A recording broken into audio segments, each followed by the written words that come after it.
व्याख्यामुद्रां करसरसिजैः पुस्तकं शङ्खचक्रे बिभ्रद्भिन्नस्फटिकरुचिरे पुण्डरीके निषन्नः अम्लानश्रीरमृतविशदैरंशुभिः प्लावयन् मामाविर्भूयादनगमहिमा मानसे वागधीशः नमस्ते प्राणेश प्रणतविभुवाय वनिमगाः नमः स्वामिन् रामप्रियतमनमन् गुरुगुण नमस्तुभ्यं भीमप्रबलतमकृष्णेष्टभगवन्नमः श्रीमन्मध्वप्रदिश सुदर्शन्नो जय जय श्रीगुरुभ्यो नमः नारायणं सुरगुरुं जगदेकनाथं भक्तप्रियं सकललोकनमस्कृतं च त्रैगुण्यवर्जितमजं विभुमाद्यमीशं वन्दे भवद्ग्रं अमरासुरसिद्धवन्द्यं नारायणं नमस्कृत्य नरं चैव नरोत्तमं देवीं सरस्वतीं व्यासं ततो जयमुदीरये. ವೇದವ್ಯಾಸುರ ಮಹಾಭಾರತದ ಚಿಂತಕರಿಗೆ ವಂದನೆಗಳು. ಶಾಂತಿ ಪರ್ವದ 464ನೆಯ ಪ್ರವಚನ. ಜನಕರಾಜನಲ್ಲಿಗೆ ಮಾರುವೇಷದಿಂದ ಬಂದ ಯೋಗಿ ನೀ ಸುಲಭೆ ರಾಜನ ಆಕ್ಷೇಪಗಳಿಗೆ ಉತ್ತರಿಸುತ್ತಾ ಬಹಳ ಚಂದವಾದ ಸರಿಯಾದ ಮಾತನ್ನು ಹೇಳುತ್ತೇನೆ ಅಂತ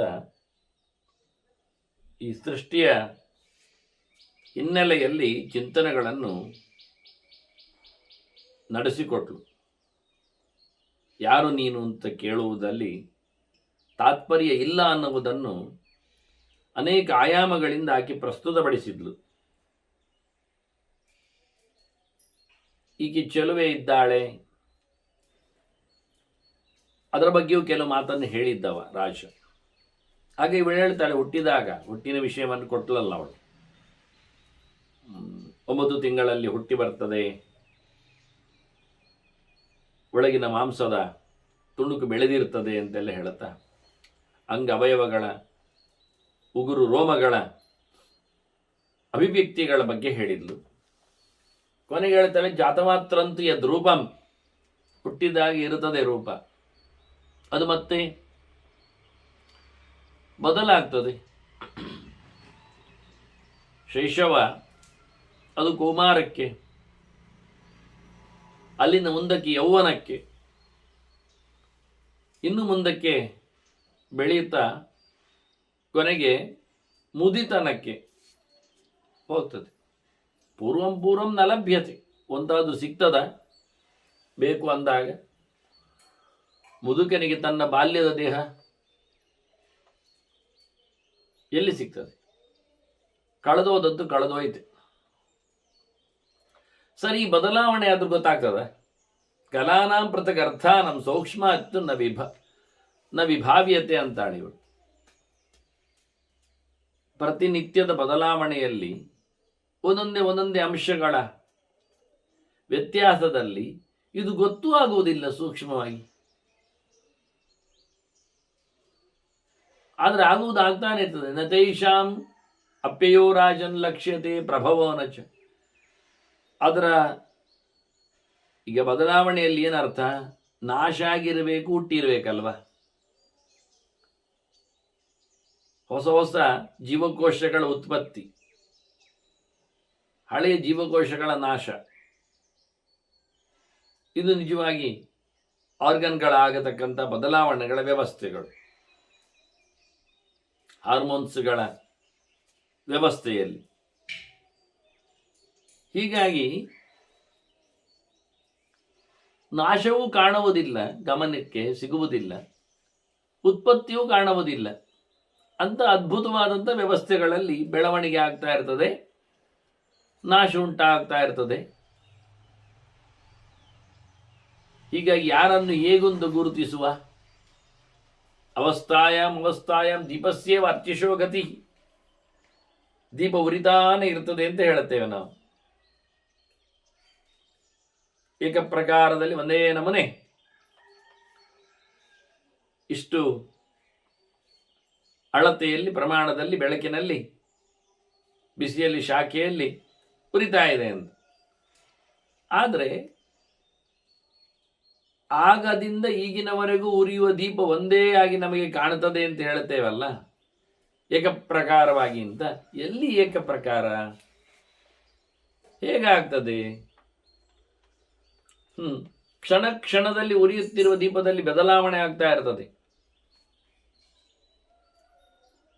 ಅದು ಎಳ್ಕೊಳ್ಳುತ್ತಿರುವ ಎಣ್ಣೆಯ ಕಥೆಯಲ್ಲಿ, ಅದು ಉರಿಯುತ್ತಿರುವ ಬತ್ತಿಯ ನೆಲೆಯಲ್ಲಿ, ಅದು ಸುಸುತ್ತಿರುವ ಬೆಳಕಿನ ಪ್ರಖರತೆಯಲ್ಲಿ, ಅದು ಪಡೆಯುತ್ತಿರುವ ಗಾಳಿಯ ಸಾಂದ್ರತೆಯಲ್ಲಿ ಎಷ್ಟು ಬದಲಾವಣೆಗಳಾಗ್ತದೆ ನೋಡಿ. ಆ ಎಣ್ಣೆಯಲ್ಲಿ ಬಿಸಿಯಾಗಲಿಕ್ಕೆ ಹೋಗಿ ಬದಲಾವಣೆ ಆಗ್ತಾ ಇರ್ತದೆ. ಎಣ್ಣೆಯಲ್ಲಿ ಆದರೆ ಒಂದೇ ಎಣ್ಣೆ ಆಗಿದ್ರೂ ಉರಿಯುತ್ತಿರುವ ಮೊದಲ ಜ್ಯೋತಿಯಲ್ಲಿ ಕಡೆಯ ಜ್ಯೋತಿಯವರೆಗೆ ವ್ಯತ್ಯಾಸ ಕಾಣ್ತದೆ. ಬೆಳಕಿನಲ್ಲಿ ಕಡಿಮೆ ಆಗಲಿ, ಬಿಸಿಯಲ್ಲಿ ಶಾಖದಲ್ಲಿ ಕಡಿಮೆ ಆಗಲಿ, ಆನಂತರ ಹತ್ತಿಯಲ್ಲಿಯೂ ಬತ್ತಿಯಲ್ಲಿಯೂ ಉರಿಯುತ್ತಿರುವ ಕಥೆಯಲ್ಲಿ ಅದು ಮತ್ತೆ ಕರಿ ಕಡತದೆ. ಅದು ಹಾಳಾಗಲಿಕ್ಕೆ ಕಾರಣ ಅದರ ಯೋಗ್ಯತೆ ಅಲ್ಲ, ಅದು ಒಂದೇ. ಅದು ಅದ್ದಿಕೊಂಡ ಎಣ್ಣೆಯೂ ಒಂದೇ, ಆದರೆ ಅದು ಕುಡಿಯುತ್ತಿರುವ ಎಣ್ಣೆಯಲ್ಲಿ ಬದಲಾವಣೆ ಆಗಿದೆ. ಮತ್ತೆ ಮತ್ತೆ ಎಣ್ಣೆ ತಟ್ಟೆಯಲ್ಲಿ ಬಿಸಿ ಆಗ್ತಾ ಅದು ಬಣ್ಣಕ್ಕೆ ತಿರುಗಿ, ಹಾಗಾಗಿ ಬತ್ತಿಯಲ್ಲಿ ಕರಿ ಕಾಣುತ್ತೇವೆ ನಾವು. ಅದರಂತೆ ಹೊಡೆಯುತ್ತಿರುವ ಗಾಳಿಯ ಅಬ್ಬರಕ್ಕೆ, ರಭಸಕ್ಕೆ, ಅದು ಎಳೆಯುತ್ತಿರುವ ಗಾಳಿಯಲ್ಲಿ ವ್ಯತ್ಯಾಸ ಕಾಣಲಿಕ್ಕೆ ಹೋಗಿ ಅದು ಮತ್ತೆ ಹೆಚ್ಚು ಕಡಿಮೆ ಉರಿತದೆ. ನಿರಂತರವಾಗಿ ನಿಧಾನಕ್ಕೆ ಅದರ ಮೇಲೆ ಗಾಳಿಯ ಪ್ರಭಾವ ಬೀಳುತ್ತಾ ಇದ್ರೆ ಅದು ಉರಿಯುವುದು ನಿಧಾನ ಆಗ್ತದೆ. ಅದು ಹತ್ತಿಕೊಂಡಂತೆ ತನ್ನ ಫ್ಲೇಯರ್ ಅನ್ನು ನಾಶ ಮಾಡುತ್ತಾ ಹತ್ತಿಕೊಳ್ಳುತ್ತದೆ, ಗೊತ್ತಾಗುವುದಿಲ್ಲ ಸ್ಲೈಟ್ ಆಗಿ. ಹಾಗಾಗಿ ನಿಧಾನದ ಗಾಳಿ ಎನ್ನುವುದು ಅದನ್ನು ತಡವಾಗಿ ಉರಿಸ್ತದೆ. ಅದೇ ಸ್ವಲ್ಪ ಗಟ್ಟಿಯಾದ ಗಾಳಿ ಆಗಿದ್ದರೆ ಚೆನ್ನಾಗಿ ಉರಿಸಿಕೊಂಡು ಹೋಗ್ತದೆ. ಗಾಳಿ ಎರಡು ಕೆಲಸವೂ ಮಾಡ್ತದೆ. ಗಾಳಿ ಕೆಲವೊಮ್ಮೆ ಫ್ಲೈಯರನ್ನು ನಂದಿಸುತ್ತದೆ, ಕೆಲವೊಮ್ಮೆ ಫ್ಲೈಯರನ್ನು ಅಭಿವೃದ್ಧಿಗೊಳಿಸ್ತದೆ. ಅದು ಬತ್ತಿಯಲ್ಲಿ ಹಿಡ್ಕೊಂಡ ಬೆಂಕಿ ನಂದದಂತೆ, ಶಾಂತವಾಗದಂತೆ ಉರಿಯುತ್ತಿರುವಂತೆ ಇದನ್ನು ಬದಲಾವಣೆ ಮಾಡಲಿಕ್ಕೆ ಬರ್ತದೆ. ಅದರ ಗಾಳಿಯಲ್ಲಿ, ಅದರ ಬಿಸಿಯಲ್ಲಿ, ಅದರ ನಾಲೆಯಲ್ಲಿ ಇದನ್ನು ಹೇಳ್ತಾರೆ ದೀಪಸ್ಯೇವ ಅರ್ಚಿಷಃ ಗತಿ ಅಂತ. ದೀಪದ ಕಿಡಿಯ ರಶ್ಮಿಯ ರೇಖೆಯ ಗತಿಯಂತೆ ಮನುಷ್ಯನ ದೇಹದಲ್ಲಿನ ಬದಲಾವಣೆ ಅವಸ್ಥೆಯಲ್ಲಿ ಗೊತ್ತೇ ಆಗುವುದಿಲ್ಲ. ಪ್ರತಿನಿತ್ಯ ಬದಲಾವಣೆ ಆಗುವುದಲ್ಲ, ಪ್ರತಿ ನಿಮಿಷದಲ್ಲಿ ದೇಹದಲ್ಲಿ ಬದಲಾವಣೆ ಆಗ್ತದೆ. ಉಂಡ ತಕ್ಷಣ ಒಳಗಿನ ಕೆಲಸಗಳು ಏಕ ಪ್ರಕಾರದಲ್ಲಿ ಸ್ಪೀಡಾಗಿ ಆಗಲಿಕ್ಕೆ ಹೋಗಿ ಬಹಳಷ್ಟು ಡ್ಯಾಮೇಜ್ ಆಗ್ತದೆ ಬಾಡಿ. ಉಪವಾಸ ಮಾಡಿದಿಂದ ಡ್ಯಾಮೇಜ್ ಆಗುವುದಿಲ್ಲ, ಒಳಗೆ ಸ್ಪೀಡ್ ವರ್ಕ್ ಇಲ್ಲ. ಆಗ ಜನ ತಿಳ್ಕೊಂಡದ್ದಾಗಿ ಉಪವಾಸ ಮಾಡುವುದರಿಂದ ನಾನು ಬಳಲ್ತೇನೆ, ಅತಂತ್ರನಾಗ್ತೇನೆ, ಒಳಗೆ ಸೋಲ್ತೇನೆ, ಇಂದ್ರಿಯಗಳು ಶಕ್ತಿಹೀನ ಆಗ್ತವೆ ಅಂತ. ವಾಸ್ತವವಾಗಿ ಉಪವಾಸದಿಂದ ಗಟ್ಟಿಗನೇ ಇರ್ತಾನೆ, ಯಾಕೆಂದರೆ ಶಕ್ತಿ ಹ್ರಾಸ ಆಗ್ತಾ ಇಲ್ಲ ಅವನಿಗೆ. ಉಂಡ ಬಳಿಕ ಆಗಬೇಕಾಗಿರ್ತಂಥ ಕ್ರಿಯೆಗೆ ಅವನ ದೇಹದೊಳಗೆ ಬಹಳಷ್ಟು ಇಂದ್ರಿಯಗಳು ಕೆಲಸ ಮಾಡಲಿಕ್ಕೆ ಹೋಗ್ತವೆ, ಒಂದಕ್ಕೊಂದು ಲಿಂಕ್ ಆಗೋದಕ್ಕೆ ಬಹಳ ಜೋರಾದಂತಹ ಸಪ್ಲೈಗಳು ಬೇಕಾಗ್ತದೆ. ಗಾಳಿದ್ದಾಗಲಿ, ನೀರಿದ್ದಾಗಲಿ, ರಕ್ತದ್ದಾಗಲಿ ಬಾಡಿಯಲ್ಲಿ. ನೋಡಿ, ಸುಮ್ಮನೆ ಕೂತಾಗ ಹೆಚ್ಚು ಬೆವರುವುದಿಲ್ಲ, ಊಟ ಮಾಡುವಾಗ ಬೆವರುವುದು ಯಾಕೆ? ತಪ್ಪು ಪದಾರ್ಥವನ್ನು ತಿಂದರೂ ಅವನು ಬೆವರುತ್ತಾ ಇರ್ತಾನೆ. ವರ್ಕ್ ಇನ್ ಸ್ಪೀಡ್, ಅವಯವಗಳಲ್ಲಿ ಆಗಿರತಕ್ಕಂತಹ ಶಕ್ತಿಯ ತುಳಿತಗಳು. ಹಾಗಾಗಿ ಮನುಷ್ಯನಲ್ಲಿ ಬದಲಾವಣೆ ಎನ್ನುವುದು ಆಗ್ತಾ ಇರುವಾಗ ಯಾರು ಏನು ಕೇಳುವುದು ಕಷ್ಟ ಆಗ್ತದೆ ಕೆಲವೊಮ್ಮೆ. ಈಗಿನ ಪರಿಸ್ಥಿತಿಯನ್ನು ಇಟ್ಟುಕೊಂಡು ಕೇಳಲಿಕ್ಕೆ ಬರುವುದಿಲ್ಲ. ತಸ್ಯಾಪ್ಯೇವಂ ಪ್ರಕಾರಸ್ಯ ಸದಶ್ವಸ್ಯೇವ ಧಾವತಃ ಅಜಸ್ರಂ ಸರ್ವಲೋಕಸ್ಯ ಕುತೋ ವಾ ನವಾ ಕುತಃ. ಯಾರು ಎಲ್ಲಿಂದ ಏನು ಹೇಗೆ ಬಂದದ್ದು ಅಂತ ಎಲ್ಲಿ ಕೇಳುವ ರೀತಿಯಲ್ಲಿ ಇರ್ತದೆ. ಆನೆ ಅಲ್ಲ, ಕುದುರೆ, ಒಳ್ಳೆ ಕುದುರೆ ಓಡ್ತಾ ಉಂಟು, ಅದನ್ನೇನಂತ ಗಮನಿಸುವುದು ನಾವು? ಕುದುರೆಯ ವೇಗ ನಮಗೆ ಗೊತ್ತು ಹೇಗಿರ್ತದೆ ಅಂತ. ಅದು ಕತ್ತಲಲ್ಲಿ ಬಿಳಿ ಕುದುರೆ ಓಡಬೇಕು, ಬಟಾ ಬಯಲೇ ಇರಬೇಕು, ನೋಡಲಿಕ್ಕೆ ನಮಗೆ ಅಡ್ಡ ಆಗಬಾರ್ದು, ಆಗ ಬಹಳ ಚೆನ್ನಾಗಿರ್ತದೆ. ಕತ್ತಲಲ್ಲಿಯೂ ಕುದುರೆ ಓಡುವುದನ್ನು ಯಾರಿಗೂ ಗೊತ್ತಿಲ್ಲ. ಕತ್ತಲಿನ ಒಂದು ಬಯಲಿಗೆ ಒಬ್ಬನನ್ನು ತಂದು ನಿಲ್ಲಿಸಿದ. ಅವನು ಕಂಡ ನಂತರ ಅವನ ಹತ್ರ ಕೇಳ್ತೇವೆ ಏನಾಯ್ತು ಅಂತ. ಬಿಳಿ ಕುದುರೆ ಓಡಿತು ಅಂತಾನೆ. ಹೇಗೆ ಗೊತ್ತಾಯ್ತು ಅವನಿಗೆ? ಬೆಳಕು ಇಲ್ಲ, ವಸ್ತುವಿನ ಮೇಲೆ ಬೆಳಕು ಬೀಳಲಿಕ್ಕೆ ಅದು ಹಗಲಲ್ಲ, ದೊಂದಿ ದೀಪ ಇಡ್ಲಿಲ್ಲ, ಚಂದ್ರ ಬರಲಿಲ್ಲ, ನಕ್ಷತ್ರದ ಬೆಳಕು ಕಾಣದು. ಆ ವಸ್ತುವಿನಲ್ಲಿರತಕ್ಕಂಥ ಬಿಳಿಯ ಧರ್ಮ ಉಂಟಲ್ಲ, ಅದು ಅವನಿಗೆ ಕತ್ತಲೆಯಲ್ಲಿ ಕಂಡಿದೆ. ಕತ್ತಲೆಯಲ್ಲಿ ಕಾಣುವಂತಹ ಒಂದು ರೂಪ ಯಾವುದು ಅಂದರೆ ಬಿಳಿ. ಅದರೊಟ್ಟಿಗೆ ಅದರ ಮೂಮೆಂಟ್ ಕಂಡಿದೆ ಅವನಿಗೆ, ಓಡುವುದು. ಅದನ್ನು ಓಡುವ ಬಿಳಿ ಅಂತ ಗೊತ್ತಾಯ್ತು ಅವನಿಗೆ. ಆದರೆ ಆ ಕುರಪುಟ ಸದ್ದು, ಅದರದ್ದು ಉಗುರು ನೆಲಕ್ಕೆ ತಾಗಿಸಿಕೊಂಡು ಓಡುವಾಗ ಆಗುವ ಸದ್ದು, ಅದು ಒಂದು ಕಾಲಿ ಯಾವಾಗಲೂ ಹಾರಿಸಿಕೊಂಡೇ ಇರ್ತದೆ. ಹಾಗಾಗಿ ಅದರದ್ದು ಲೆಕ್ಕಾಚಾರ ಬೇರೆ, ಅದರ ಸೌಂಡ್ ಬೇರೆ ಇರ್ತದೆ. ಅದರಿಂದ ಅದು ಕುದುರೆ ಓಡಿದ್ದು ಅಂತ ಗೊತ್ತಾಯ್ತೀವಿ ನಿಮಗೆ. ಮೂಮೆಂಟ್ ನೋಡಿದ, ವೈಟ್ನೆಸ್ ನೋಡಿದ, ಅದರದ್ದು ಸೌಂಡ್ ಕೇಳಿದ, ಇದರಿಂದ ಒಟ್ಟು ಚಿತ್ರವನ್ನು ಕೊಟ್ಟ. ಬಿಳಿ ಕುದುರೆ ಓಡ್ತಾ ಇದೆ ಅಂದ. ನೋಡದೆಯೇ ಅಂದರೆ ನೋಡದೇನು ಕುದುರೆಯ ವ್ಯವಸ್ಥೆಯಲ್ಲಿ ನೋಡದೆ, ಆದರೆ ಅದು ಆಕಾರ ಬಿಳಿಯಾದದ್ದು ಹೀಗೆ. ಮತ್ತು ಅದು ಸ್ಪೀಡ್ ಓಡುವಾಗ ಅದು ಪ್ರಾಣಿಯಾಗಿ ಕಾಣುವುದು ಇಲ್ಲ, ಎಂಥದ್ದು ಗೆರೆ ಎಳೆದಾಗಿರ್ತದೆ. ಅದು ನೆಲದಿಂದ ಹಾರಿಕೊಂಡು ಹೋಗ್ತಾ ಇರ್ತದೆ. ಆದರೆ ಇದನ್ನು ಎಲ್ಲಿಂದ ಬಂತು, ಎಲ್ಲಿ ಹೋಯಿತು, ಎಲ್ಲಿ ಹೇಳಲಿಕ್ಕೆ ಬರ್ತದ ಅಂತ ಕೇಳ್ತಾಳೆ. ಒಳ್ಳೆ ಕುದುರೆ ಓಡಿದ ಹಾಗೆ ಉಂಟಲ್ಲ ನಮ್ಮ ಬದುಕು. ಪ್ರತಿ ಕ್ಷಣದಲ್ಲಿ ಚೇಂಜಸ್ ಆಗ್ತಾ ಇರ್ತದೆ, ಧರ್ಮಗಳು ವ್ಯತ್ಯಾಸಗೊಳ್ತಾ ಇರ್ತವೆ. ಇಡೀ ಜಗತ್ತಿನ ಕಥೆ ಹೀಗಿರ್ತದೆ. ಹಾಗಿರುವಾಗ ನಾವು ಯಾರನ್ನು ಏನು ಅಂತ ಪ್ರಶ್ನೆ ಕೇಳೋದು? ಎಲ್ಲಿಂದ ಎಲ್ಲಿಗೆ ಹೇಳೋದು? ಕಸ್ಯೇದಂ ಕಸ್ಯಮಾನೇದಂ, ಯಾರದ್ದು ಯಾರಲ್ಲ, ಯಾರಿಗೆ ಯಾರುಂಟು? ಸಂಬಂಧ ಕೋಸ್ತಿ ಭೂತಾನಾಂ, ಪ್ರಾಣಿಗಳಿಗೆ ಎಲ್ಲಿಂದ ಎಲ್ಲಿಗೆ ಸಂಬಂಧ ಮಾರಾಯರಿ? ಹೇಗಾಗ್ತದೆ? ನಮಗೆ ನಮ್ಮದೇ ಸಂಬಂಧ ಸಮ ಇಲ್ಲ. ಸ್ವೈರಪ್ಯ ಅವಯವೈರಿಹ, ನಮ್ಮದೇ ಅವಯವಗಳಲ್ಲಿ ಜೊತೆಯಲ್ಲಿ ನಾವಿದ್ದೇವ? ನಮ್ಮದೇ ಬಾಲ್ಯ ದೇಹದ ನಮಗುಂಟ? ಇಲ್ಲ. ನಮ್ಮ ಅವಯವಗಳು ಯಾವುದೆಲ್ಲ ಇದ್ದವೋ, ದಷ್ಟಪುಷ್ಟವಾದದ್ದು, ಸುಲಭ ಸಾಧ್ಯವಾದದ್ದು, ನಯ ವಿನಯದಿಂದ ತುಂಬಿದ್ದು, ಕೆಲವು ಚಿತ್ತಾರಗಳಿಂದ ಬೀಗಿದ್ದು ಎಲ್ಲಿಂಟು? ಪ್ರತಿನಿತ್ಯ ಮಾಡಲಿಕ್ಕೆ ನೋಡುವುದು. ಒಂದಿಷ್ಟು ಬಣ್ಣ ತಗೊಂಡು, ಒಂದಿಷ್ಟು ಯಂತ್ರಗಳನ್ನಿಟ್ಕೊಂಡು ನಾವು ಮತ್ತೆ ಹಳೆಯವರಾಗುವಂತೆ ಅದಕ್ಕೆ ಗೆರೆ ಎಳೆಯುವುದು. ಅದೇನು ಪ್ರಯೋಜನ ಆಗುವುದಿಲ್ಲ. ಪ್ರತಿಯೊಬ್ಬನಿಗೂ ತಾನು ಅದು ಅಲ್ಲ ಅಂತ ಗೊತ್ತಿದೆ. ಅದು ಅಲ್ಲ ಅಂತ ಗೊತ್ತಿದ್ದೇ ಕನ್ನಡಿ ಎದುರು ಕೂತ್ಕೊಂಡು ಸರಿ ಮಾಡೋದು. ಏನಾದ್ರು ಬೇರೆ ಮಾಡುವ ಅಂತ. ಪ್ರಯೋಜನ ಇಲ್ಲ. ಹಾಗಾಗಿ ಪ್ರತಿಯೊಬ್ಬರೂ ಸಹ ತಮಗೇ ಆಗಿರತಕ್ಕ ಸಂಗತಿಗಳಲ್ಲಿ ತಾವೇ ಶಾಶ್ವತವಾಗಿ ನಿಲ್ಲದೇ ಇದ್ದಾಗ ನಾವು ಯಾರವನ್ನು ಎಲ್ಲಿಂದ ಏನೊಂದು ಗುರುತಿಸುವುದು? ಹೇಗೆ ಸಂಬಂಧವನ್ನು ಕಲ್ಪಿಸುವುದು?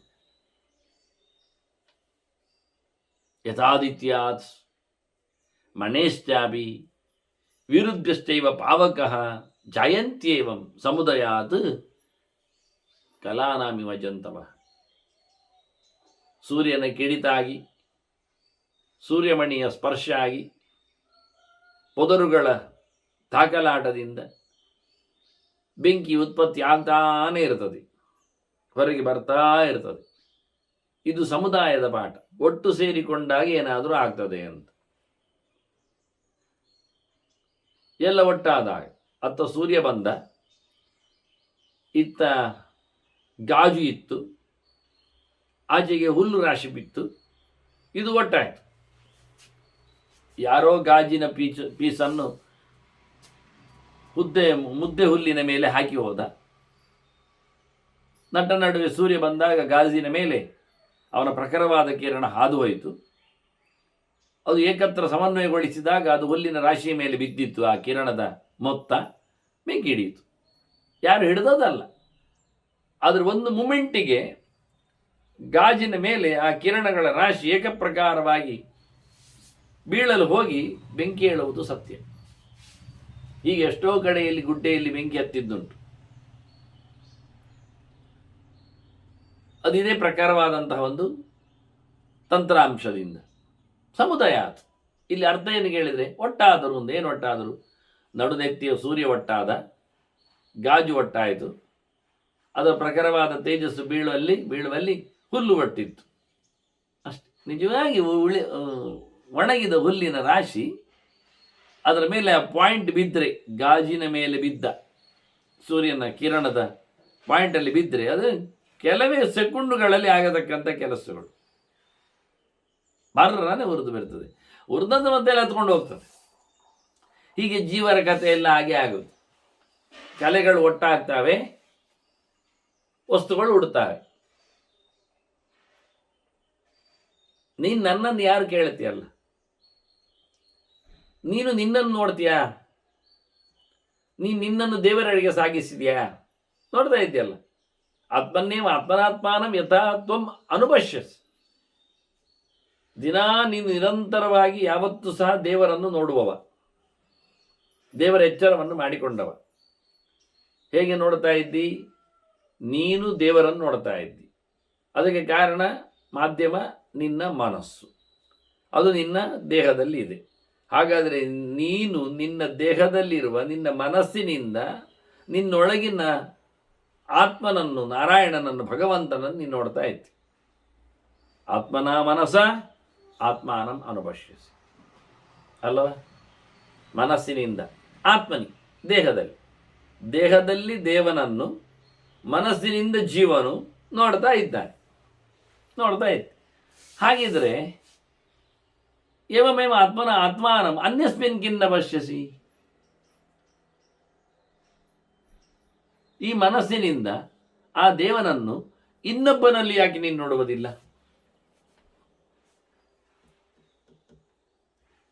ಎಲ್ಲರಲ್ಲಿ ನೋಡಬೇಕಲ್ಲ, ಎಲ್ಲರಲ್ಲಿ ಇದ್ದಾನಲ್ಲ ದೇವರು. ಇರುವಿಕೆಯಲ್ಲಿ ಒಂದೇ ಬಗೆ ಅಲ್ವಾ? ನಿನ್ನ ದೇಹದಲ್ಲಿ ಇದ್ದಾಗೆ ಇನ್ನೊಬ್ಬರ ದೇಹದಲ್ಲಿ ಇದ್ದಾನೆ, ನಿನ್ನಲ್ಲಿ ಇದ್ದಾಗೆ ಇನ್ನೊಬ್ಬನಲ್ಲಿ ಇದ್ದಾನೆ. ಹಾಗಾದರೆ ಮನಸ್ಸಿನಲ್ಲಿ ಇದು ಸಾಮಾನ್ಯ ನಿಯಮದ ಕಥೆ. ಇದು ತರ್ಕದವರಿಗೆ ಇದು ಭಾರಿ ಇಷ್ಟ, ಈ ನಿಯಮ ಸುಲಭವರಿಗೆ.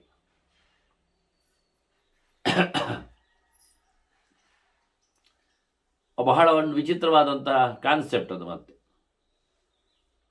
ಅವಚ್ಛೇದಕ ಧರ್ಮ ಅಂತ ಹೇಳಿಕೊಳ್ಳುವ ನೆಲೆಯಲ್ಲಿ ಬಟ್ಟೆ ಎನ್ನುವುದು ಒಂದು ವಸ್ತು. ಆ ಬಟ್ಟೆಯಲ್ಲಿ ಪಟತ್ವ ಅಂದರೆ ಬಟ್ಟೆಯ ಏನೊಂದು ಧರ್ಮ ಇದೆ, ಅದು ಎಲ್ಲರ ಬಟ್ಟೆಯಲ್ಲಿ ಒಂದೇ ಬಗೆ ಅಲ್ವಾ ಧರ್ಮ? ಈಗ ಹಾಲು ಇಟ್ಕೊಳ್ಳಿ, ಅದು ಬಿಳಿಯಾಗಿದೆ, ಹೌದು. ಎಲ್ಲ ಥರದ ಹಾಲುಗಳು ಬಿಳಿಯೇ ಅಲ್ವಾ? ಹೌದು. ಅದರಿಂದ ಅಲ್ಲಿ ಇರತಕ್ಕಂಥ ಒಂದು ಬಿಳಿಯ ಧರ್ಮ ಉಂಟಲ್ಲ, ಗುಣ, ಅದು ಒಂದೇ ಅಲ್ವಾ? ಹೌದು, ಒಂದೇ. ಆದ್ದರಿಂದ ಅವರು ಹೇಳುವಂಥದ್ದು, ಕ್ಷೀರದಲ್ಲಿರುವ ಕ್ಷೀರತ್ವ ಆಗಲಿ ಅಥವಾ ಅದರಲ್ಲಿರತಕ್ಕಂಥ ಹಸಿತತ್ವ ಬಿಳಿತನ ಆಗಲಿ ಅಥವಾ ಒಂದು ರೀತಿಯ ಮಾಧುರ್ಯ ಸಿಹಿ ಆಗಲಿ ಗುಣ, ಅದು ಒಂದು ಮೃದುತ್ವ, ಒಂದು ಸಾಫ್ಟ್ನೆಸ್ ಆಗಲಿ, ಇದೆಲ್ಲ ಎಲ್ಲ ಹಾಲಲ್ಲಿ ಒಂದೇ ಬಗೆ. ಆದ್ದರಿಂದ ಒಂದೇ ಧರ್ಮ ಅಂತ ಹೇಳಿಬಿಡೋದವರು. ನಮಗೆ ಕೇಳುವಾಗ ಸ್ವಲ್ಪ ಹೌದು ಅನಿಸ್ತದೆ, ಅಲ್ಲವೂ ಅನಿಸ್ತದೆ. ಹೌದು, ಎಲ್ಲ ಕಡೆಯಲ್ಲಿಯೂ ಸೇಮ್ ಅಲ್ವ? ಸ್ವೀಟ್ ಒಂದೇ, ಅದರದ್ದು ರುಚಿ ಒಂದೇ, ಅದರ ಗುಣಲಕ್ಷಣ ಒಂದೇ, ಅದರ ಅಪಿಯರೆನ್ಸ್ ಒಂದೇ, ಮುಟ್ಟುವಾಗ ಆಗತಕ್ಕ ಅನುಭವವು ಒಂದೇ, ಅದರದ್ದು ರುಚಿಯೂ ಒಂದೇ ಕುಡಿಯುವಾಗ. ಹಾಗಾಗಿ ಎಲ್ಲದರಲ್ಲಿ ಇರತಕ್ಕಂಥ ಹಾಲಿನ ಗುಣಲಕ್ಷಣಗಳು ಸೇಮ್, ಅದು ಸತ್ಯ, ಒಂದೇ. ಹೌದು. ಅದರ ಗಮ್ಮತ್ತೇನು ಕೇಳಿದರೆ, ಈ ಹಾಲಿನಲ್ಲಿ ಇರತಕ್ಕಂಥ ಟೇಸ್ಟ್ ಆ ಹಾಲಿನಲ್ಲಿ ಇರ್ತದ? ಆದರೆ ಇಲ್ಲಿನ ಧರ್ಮ ಬೇರೆ, ಅಲ್ಲಿನ ಧರ್ಮ ಬೇರೆ ಅಂತ ಶುರು ಮಾಡಿದರು. ಇದನ್ನು ತರ್ಕದವರು ಒಪ್ಪುವುದಿಲ್ಲ. ಎಲ್ಲರ ರಕ್ತವೂ ರಕ್ತವಾಗಿ ಒಂದೇ ಹೇಳಿದರೆ, ಗುಣಲಕ್ಷಣಗಳದ್ದು ಮನುಷ್ಯನನ್ನು ಬದುಕಿಸುವಲ್ಲಿ, ಅವನನ್ನು ಕ್ರಿಯಾಶೀಲತೆಗೊಳಿಸುವಲ್ಲಿ ಕಾರಣವಾಗಿದೆ ಅಂತ ಹೇಳಿಕೊಂಡು ಅದರದ್ದು ಕೆಂಪು ಅಂತ ಹೇಳಿದರೆ, ಆದರೆ ಎಲ್ಲರ ನೆತ್ತರುಗಳು ಕೆಂಪೇ ಇರುವುದಿಲ್ಲ. ಆ ಕೆಂಪಿನಲ್ಲಿ ವೇರಿಯೇಷನ್ಸ್ ಇರುತ್ತದೆ. ಯಾಕೆಂದರೆ ಬಿಳಿ ರಕ್ತಗಣಗಳ ಅದರೊಳಗೆ ಪ್ರವೇಶ ಆಗಲಿಕ್ಕೆ ಹೋಗಿ ಹೆಚ್ಚು ಕಡಿಮೆ ಆಗ್ತದೆ. ಪ್ರತಿಯೊಬ್ಬರ ದೇಹದಲ್ಲಿ ಇರತಕ್ಕ ನೆತ್ತರು ಒಂದೇ ಹೇಳಿದರೆ, ನೀರುಳ್ಳಿ ತಿನ್ನುವವನ ದೇಹದಲ್ಲಿ ಇರತಕ್ಕ ನೆತ್ತರು ಬೇರೆ ಅಲ್ವಾ? ಅದು ನೀರುಳ್ಳಿ ರಸವನ್ನು ಕಂಟೈನ್ಸ್ ಆಗಿರ್ತದೆ. ಆಲ್ಕೋಹಾಲ್ ಕುಡಿಯುವವನ ನೆತ್ತರಿನಲ್ಲಿ ಆಲ್ಕೋಹಾಲ್ ಕಂಟೈನ್ಸ್ ಬರೋದಿಲ್ವಾ? ಬಂದಿರ್ತದೆ. ಹಾಗಾಗಿ ಎಲ್ಲರ ನೆತ್ತರು ಒಂದೇ ಆಗಲಿಲ್ಲ. ಈಗ ಅದರಲ್ಲಿಯೂ ನೆತ್ತರಿನಲ್ಲಿ ಮತ್ತೆ ಅನೇಕ ಪ್ರಭೇದಗಳನ್ನು ABCD ಎಲ್ಲ ಮಾಡಿ ಪಾಸಿಟಿವ್ ನೆಗೆಟಿವ್ ಎಲ್ಲ ಮಾಡಿಕೊಂಡು ತೋರಿಸಿದ್ದಾರೆ. ಮತ್ತು ರೋಗ ಇರುವವರ ನೆತ್ತರಿನಲ್ಲಿ ರೋಗದ ಲಕ್ಷಣಗಳನ್ನು ತೋರಿಸ್ತಾರೆ. ಹೀಗೆ ಹೇಳುತ್ತಾ ಅದರ ಡಿಫರೆನ್ಸನ್ನು ನೋಡ್ತಾ ಹೋದರೆ, ಕಂಟೆಂಟ್ಸ್ಗಳ ಬಗ್ಗೆ ಪರಿಜ್ಞಾನ ಮಾಡಿದರೆ, ಓವರಾಲ್ ನೋಡಿಕೊಂಡಾಗ ಮೇಲಿಂದ ಮೇಲೆ ಕೆಂಪು ಕಾಣ್ತದೆ ರಕ್ತ ಅಂತ ಹೇಳ್ಬೋದಷ್ಟೇ ಹೊರತು ನಿಜವಾಗಿ ಯಾರ ರಕ್ತವು ಯಾರಿಗೂ ಸೂಟ್ ಆಗುವುದಿಲ್ಲ 100ಕ್ಕೆ 100. ಅದರಿಂದ ಭಿನ್ನಾಶ್ಚ ಭಿನ್ನ ಧರ್ಮಾಶ್ಚ ಅಂತೇಳಿ ಈ ಸೈನ್ಸನ್ನು, ಭೌತ ಸಿದ್ಧಾಂತವನ್ನು, ಮೆಟೀರಿಯಲ್ ಸೈನ್ಸನ್ನು ಆಚಾರ್ಯ ಮಧ್ವರು ಸ್ಪಷ್ಟಪಡಿಸಿದ್ದಾರೆ. ಎಲ್ಲಿಯವರೆಗೆ ಅಂದರೆ ಒಂದೇ ಮರದಲ್ಲಿ, ಒಂದೇ ಗೆಲ್ಲಿನಲ್ಲಿ, ಅಡರಿನಿಂದ ಒಂದೇ ಟೊಂಗೆಯಲ್ಲಿ, ಟಿಸಿಲಿನಲ್ಲಿ ಇರತಕ್ಕ 2 ಎಲೆಗಳು ಒಂದರ ಪ್ರಕಾರ ಒಂದಿಲ್ಲ ಅಂತ ಹೇಳಿದರು.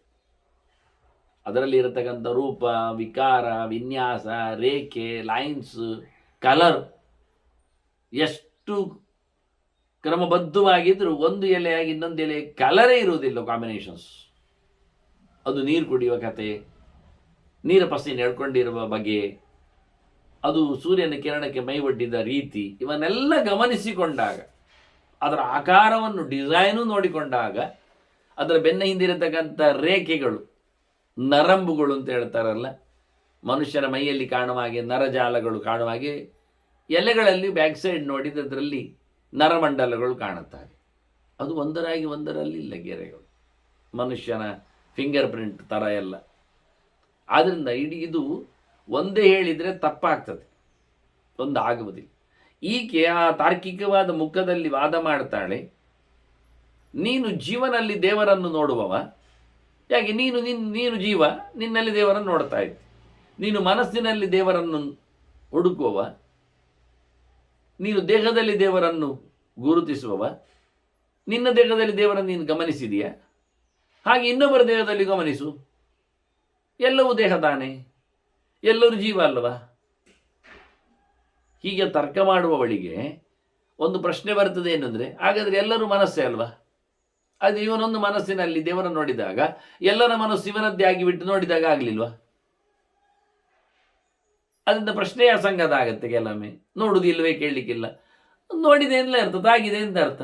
ಮನಸ್ಸು ದೇವರನ್ನು ಕನೆಕ್ಟ್ ಮಾಡಿದೆ ಅಂದರೆ ಮನಸ್ಸು ಎನ್ನುವ ಧರ್ಮ ಎಲ್ಲ ಕಡೆ ಇರ್ಲಿಕ್ಕೆ ಹೋಗಿ ಕನೆಕ್ಟ್ ಆಯಿತು ಅಂತ ಹೇಳೋದು ಆಗುವುದಿಲ್ಲ. ಅದಕ್ಕೆ ಹೇಳಿದ್ದು ಭಿನ್ನ ಅಷ್ಟೇ ಭಿನ್ನ ಧರ್ಮ ಅಷ್ಟ ಅಂತ.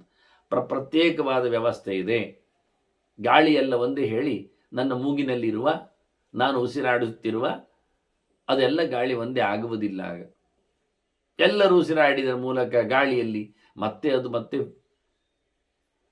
ಪ್ಯೂರಿಫೈ ಆಗ್ತಾನೇ ಇರ್ತದೆ.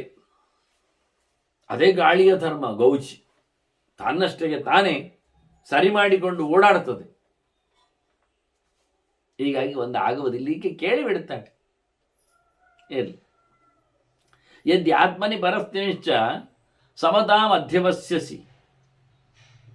ನೀನು ನಿನ್ನಲ್ಲಿ ಮೃದುವಾದ ಧೋರಣೆಯಲ್ಲಿ, ಎಚ್ಚರವಾದ ನೆಲೆಯಲ್ಲಿ ನೀನು ನಿಲ್ತಿ, ಹಾಗೆ ಇನ್ನೊಬ್ಬರಲ್ಲಿ ಯಾಕಿಲ್ಲ?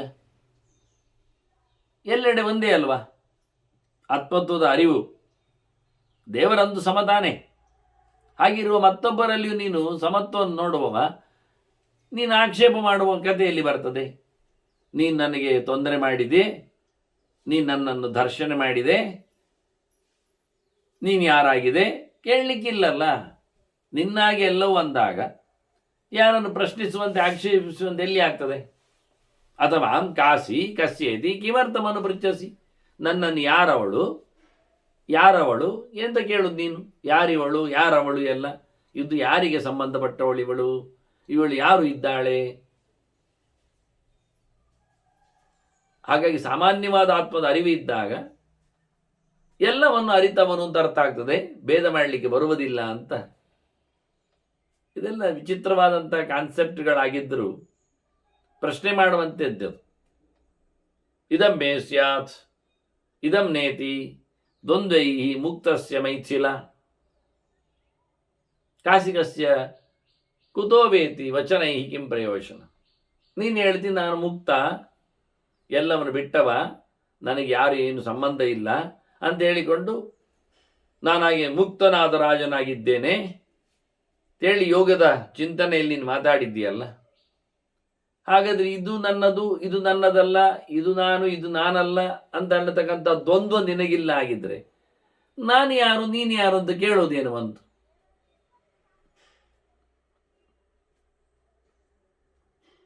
ಅಲ್ಲಿಲ್ಲೇ ಅಲ್ಲಲ್ಲ ಪ್ರಶ್ನೆ.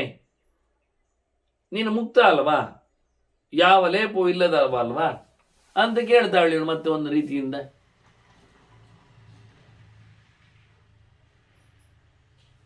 ಹಾಗಾಗಿ ನನ್ನನ್ನು ಕೇಳಬೇಡ ಯಾರು ಎಲ್ಲಿಂದ ಏನು ಅಂತ ಹೇಳಿ.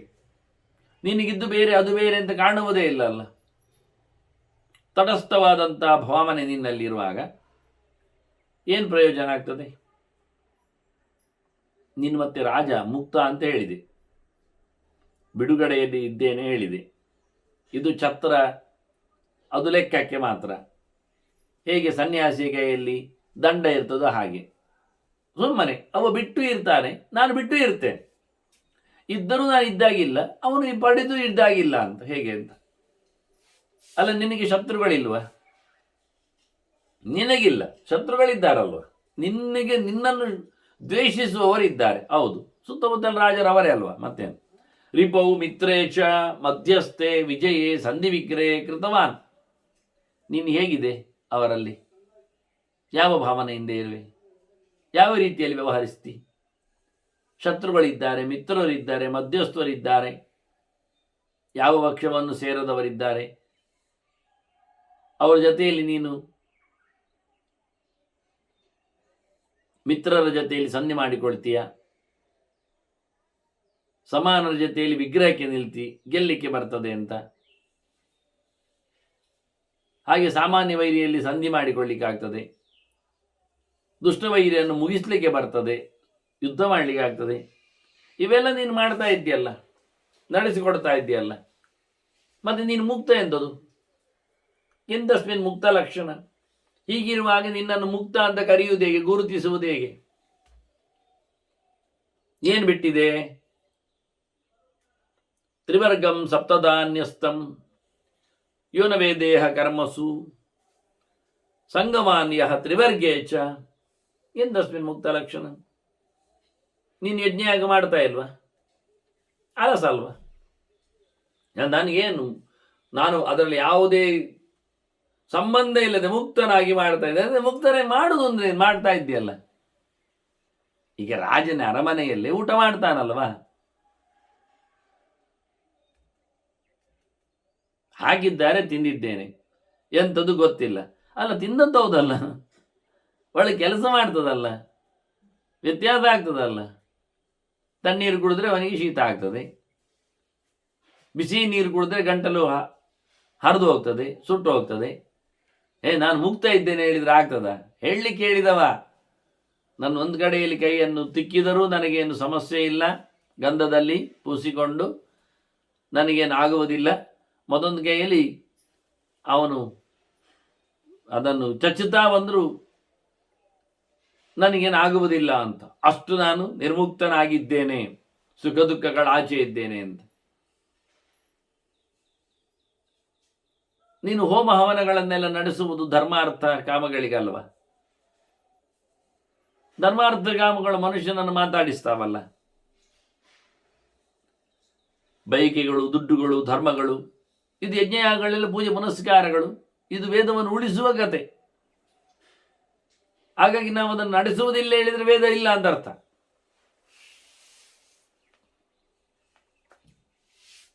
ಹಾಗಾಗಿ ಇದನ್ನು ಯಜ್ಞಯಾಗಗಳಲ್ಲಿ ನಾವೇನು ಧರ್ಮಾರ್ಥ ಕಾಮಗಳನ್ನು ಪಡೀಲಿಕ್ಕೆ ದುಡಿಸಿಕೊಳ್ತೇವೆ. ಹಾಗಾಗಿ ನಾವಲ್ಲಿ ಇದ್ದೇವೆ ಅಂತ ಅರ್ಥ. ಧರ್ಮಾರ್ಥ ಕಾಮಗಳ ಸಂಬಂಧವನ್ನು ಸಂಪಾದನೆ ಮಾಡಿದ್ದೇವೆ ಅಂತ ಅರ್ಥ. ನಾನು ಮುಕ್ತ ಅಲ್ಲ ಆಗ. ಎಂತಸ್ಮಿನ್ ಮುಕ್ತ ಲಕ್ಷಣ? ಆಗಿರುವಾಗ ಯಜ್ಞಗಳನ್ನೆಲ್ಲ ಮಾಡುವವನಲ್ಲಿ ಮುಕ್ತ ಲಕ್ಷಣ ಎಲ್ಲಿಂದ ನಾವು ಗುರುತಿಸುವುದು? ಇನ್ನು ನೋಡಿದರೆ ಬಲಿಷ್ಠನಾಗಲಿ ಪ್ರಬಲನಾಗಲಿ ವಾಸ್ತವವಾಗಿ ಪ್ರಿಯೇವಾಭಿ ದುರ್ಬಲೇ ಬಲವತ್ಯಭಿ ಯಸ್ಯ ನಾಸ್ತಿ ಸಮಂಚಕ್ಷು ಕಿಂತಸ್ಮಿನ್ ಮುಕ್ತ ಲಕ್ಷಣ. ನೀನು ಅಪ್ರಿಯವಾದದ್ದನ್ನು ತಿಂತೀಯ? ಅಪ್ರಿಯರಾದವರನ್ನು ಇಟ್ಕೊಳ್ತೀಯ? ಪ್ರಿಯರಾದವರನ್ನು ದೂರ ಮಾಡ್ತೀಯ? ಆಗುವುದಿಲ್ಲ. ನಮಗೆ ಪ್ರಿಯ ಉಂಟೆ. ಮತ್ತೆ ಪ್ರಿಯ ಇದ್ದರೆ ಸುಖ ದುಃಖಗಳಿರಬೇಕಾಗ್ತದೆ.